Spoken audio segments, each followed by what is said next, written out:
కొవ్వూరు నియోజకవర్గ Janasena party incharge TV Ramarao గారిని Janasena party కార్యక్రమాలకు దూరం పెట్టింది. దానికి కారణం ఏంటంటే ఆయన జనసేన పార్టీ కార్యకర్తలకు కూటమి ప్రభుత్వంలో టీడీపీ చేస్తున్న అన్యాయాన్ని ప్రశ్నించడమే, కార్యకర్తలందరితో కలిసి బైఠాయించి నిరసన వ్యక్తం చేయడమే. ఇది పొత్తు ధర్మానికి విరుద్ధం, మీరు పార్టీ లైన్ దాటారు, మీరు అలా చేయకూడదని పార్టీ పెద్దలు కొందరు భావించి పార్టీ కార్యక్రమాలకి దూరం పెడుతూ సస్పెండ్ చేశారు. టీవీ రామారావు గారిని సస్పెండ్ చేయడం పార్టీ కార్యకర్తలకు ఏమాత్రం నచ్చలేదు.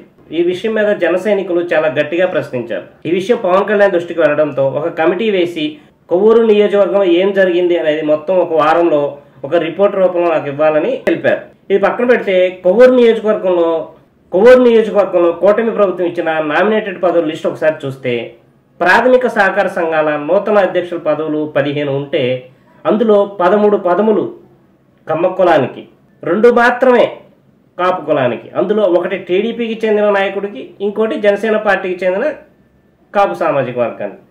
అలాగే అగ్రికల్చర్ మార్కెట్ కమిటీ చైర్మన్, ఆసుపత్రి అభివృద్ధి కమిటీ చైర్మన్, ఈ 2 పదవులు కూడా టీడీపీకి చెందిన కమ్మ సామాజిక వర్గానికి కట్టబెట్టారు. అంటే కొవ్వూరు నియోజకవర్గంలో 17 నామినేటెడ్ పదవులు ఉంటే 15 పదవులు ఒకే సామాజిక వర్గానికి, అది కమ్మ సామాజిక వర్గానికి కట్టబెట్టారనమాట. టీడీపీ పార్టీ సామాజిక న్యాయం అంటూ పైకి ప్రగల్భాలు పలుకుతూ లోపల మాత్రం ఇదిగో తమ కులానికి అగ్రతాంబూలం ఇచ్చుకోవడం.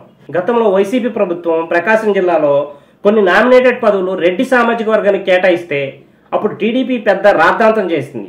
వైసీపీలో సామాజిక న్యాయం అంటే రెడ్లకు మాత్రమేనా, ప్రకాశంలో బీసీలు ఎక్కువగా ఉన్నారు, వారికి ఇవ్వరా అంటూ చిలక పలుకులు పలికింది. మరి ఇప్పుడు టీడీపీ వాళ్ళు చేస్తుంది ఏంటి? టీడీపీలో సామాజిక న్యాయం అంటే కమ్మలకు మాత్రమేనా? టీడీపీలో సామాజిక న్యాయం అంటే కమ్మ కులానికి మాత్రమేనా పదవులు? కొవ్వూరు నియోజకవర్గంలో ఇతర కులాల వారు లేరా? సామాజిక న్యాయం అంటున్న సీఎం చంద్రబాబు గారు తాము సామాజిక న్యాయం కోసం పోరాడుతున్నామని చెబుతూ వాస్తవానికి తమ కులం వారికే అధిక ప్రాధాన్యతనిస్తూ ఇతర కులాల వారిని విస్మరిస్తుంటారు. ఇది సామాజిక న్యాయం పేరుతో జరుగుతున్న మోసాన్ని జనసేన నాయకులు ప్రశ్నిస్తే సస్పెండ్ చేస్తారా? కూటమి ప్రభుత్వానికి మద్దతునిచ్చిన కాపు, బీసీ, ఎస్సీ, ఎస్టీ, మైనారిటీ నాయకులు రేపు జరిగే కార్పొరేషన్ పంచాయతీ ఎన్నికల్లో కూటమిని ఎలా నమ్మాలి అంటున్నారు. చంద్రబాబు గారు కాస్త ఆలోచించి అడుగేయండి సార్. అయ్యా పవన్ కళ్యాణ్ గారు, మీకు పార్టీ కన్నా, కుటుంబానికన్నా, కూటమి కన్నా ప్రజల క్షేమే ముఖ్యం. మరి ఇలా ఉంటే ప్రజాక్షేమం ఎక్కడుంటుంది సార్? కూటమి అంటే మీరు ఒక్కరే లైన్ దాటకుండా ఉండడం కాదండి, మిగిలిన వారు కూడా లైన్ దాటకుండా ఉండాలి. మీరు ఒక్కరే సస్పెండ్ చేయడం కాదండి, మిగిలిన వారు కూడా సస్పెండ్ చేయాలి.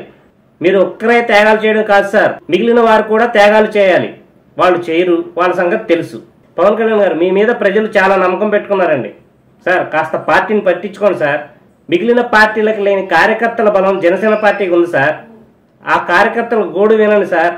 నెలలో కనీసం ఒకసారి కార్యకర్తల కోసం సమయం కేటాయించండి. అప్పుడు తెలుస్తుంది గ్రౌండ్ లెవెల్లో జరిగే వాస్తవాలు ఏంటో.